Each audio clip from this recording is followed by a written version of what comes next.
Magandang umaga po sa ating lahat. Ngayon ay araw ng Sabado, November 25, 2023 at narito magiging lagay na po at sa mga susunod pang mga araw.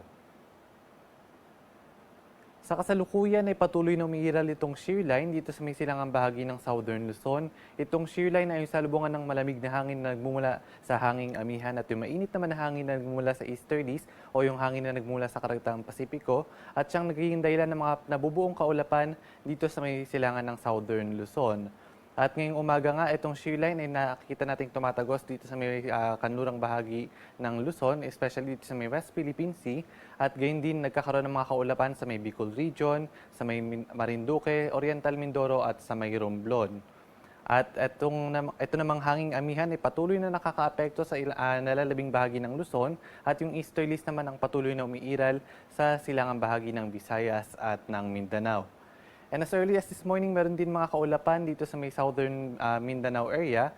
Ngunit itong mga kaulapan naman na ito, hindi naman natin nakikita na may possibility na maging low pressure area. Kaya naman sa mga susunod na mga araw, mababa pa rin yung chance na magkaroon tayo ng LPA o ng bagyo sa loob at labas ng ating Philippine Area of Responsibility.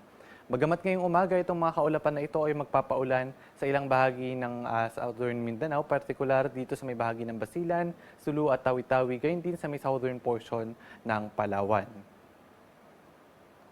At para naman sa magiging lagay ng panahon ngayong araw sa Kalakhang, Luzon, aasahan natin na magpapatuloy yung pag-iral ng hanging amihan dito sa may Northern Luzon. Magdadala ito na maulap na kalangitan na may mga mahihinang pag-ulan o pag-ambon sa may bahagi ng Cagayan Valley, gayon din sa may Cordillera at sa may Aurora. At sa nalalabing bahagi ng Northern Luzon, gayon din sa ilang bahagi ng Central Luzon at Southern Luzon, aasahan naman yung bahagi maulap hanggang sa maulap na kalangitan na may mahihinang pag-ulan o pag-ambon, kasama na rin dyan yung Metro Manila. At dito naman sa may bahagi ng Quezon, ng Laguna at ng Bicol Region, aasahan ngayong araw ang maulap na kalangitan na may kalat-kalat na mga pag-ulan, pagkidlat at pagkulog, dulot naman ito ng shear line.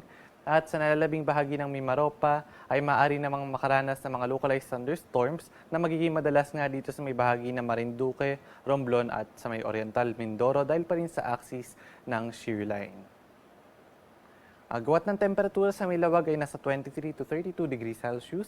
Sa may Tuguegarao ay 23 to 27. Baguio City 15 to 25. Metro Manila 24 to 31. Sa may Tagaytay 22 to 30. At dito naman sa may Legazpi ay 25 to 32. At sa bahagi ng Puerto Princesa at ng Calayan Islands ay nasa 26 to 33 degrees Celsius. At para naman sa magiging lagay ng panahon sa Kalakhang, Visayas at Mindanao, aasahan ngayong maghapon ang bahagya maulap hanggang sa maulap na kalangitan, ngunit generally fair weather conditions at may mga tsansa lamang ng mga isolated rain showers and thunderstorms. Agwat ng temperatura sa may Iloilo, Metro Cebu at Tacloban ay nasa 26 to 32 degrees Celsius. Sa may Cagayan de Oro ay 24 to 32. Dito naman sa may bahagi ng Metro Davao ay 25 to 33 at sa may Zamboanga City naman ay 24 to 34 degrees Celsius. At para naman sa lagay ng ating karagatan, sa ngayon ay meron pa rin tayo nakataas na gale warning sa mga baybayin ng Northern Luzon dahil sa muling pag-iral ng hanging amihan.